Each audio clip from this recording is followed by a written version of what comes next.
Shalom, Bapak Ibu, Saudara yang terkasih di dalam Tuhan.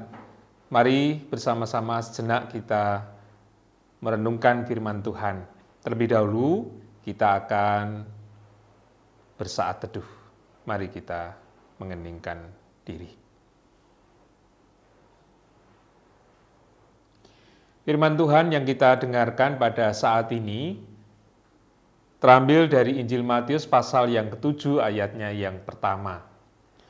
Matius pasal ke-7 ayat yang pertama. Jangan kamu menghakimi, supaya kamu tidak dihakimi. Sekali lagi, jangan kamu menghakimi, supaya kamu tidak dihakimi. Bapak, Ibu, Saudara yang dikasihi oleh Tuhan,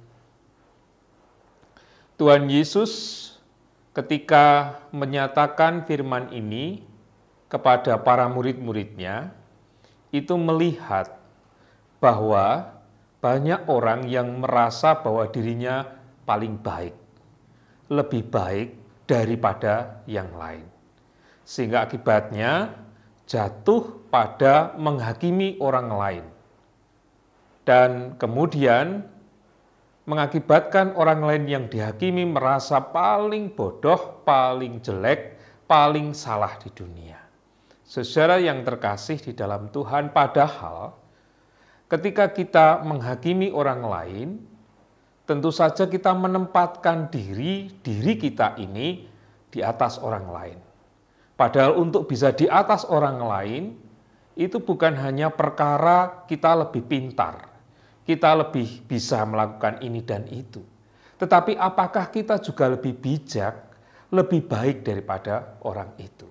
Makanya Tuhan Yesus mengecam orang-orang yang seperti ini, supaya mengingat yang pertama, bahwa tidak semuanya ketika menghadapi situasi, baik yang itu dilihat salah atau tidak, dirinya lebih baik.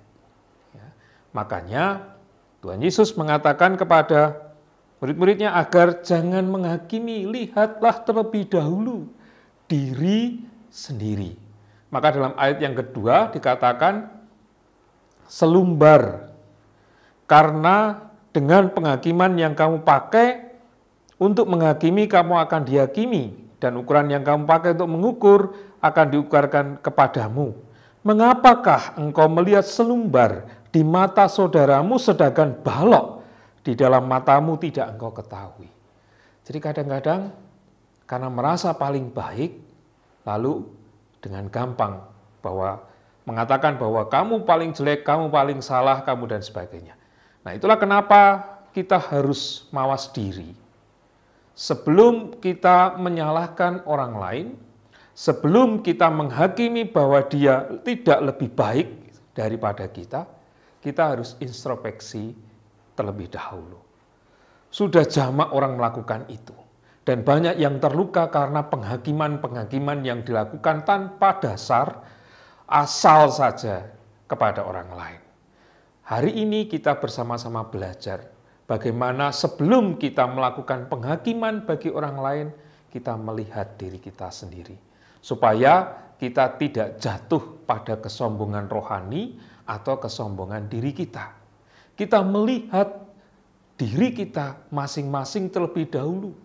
Supaya ketika kita barangkali memang harus mengingatkan orang itu bahwa dia salah, itu dengan cara yang baik pula. Dengan cara yang bijak.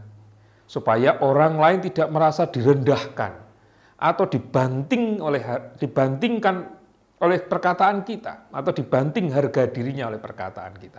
Tetapi sama-sama belajar agar ketika kita mengatakan, kamu tuh salah, sebenarnya begini, itu diterima dengan baik. Oleh karena itu, Bapak Ibu, mari kita bersama-sama belajar hari ini untuk tidak menghakimi orang lain. Seperti yang dikatakan Tuhan, jangan kamu menghakimi supaya kamu tidak dihakimi. Satu saat ketika kita mengalami situasi yang berat, kita juga tidak akan mengalami situasi kita dihakimi oleh orang lain. Itu yang diharapkan oleh Tuhan. Semoga Tuhan memberkati. Amin.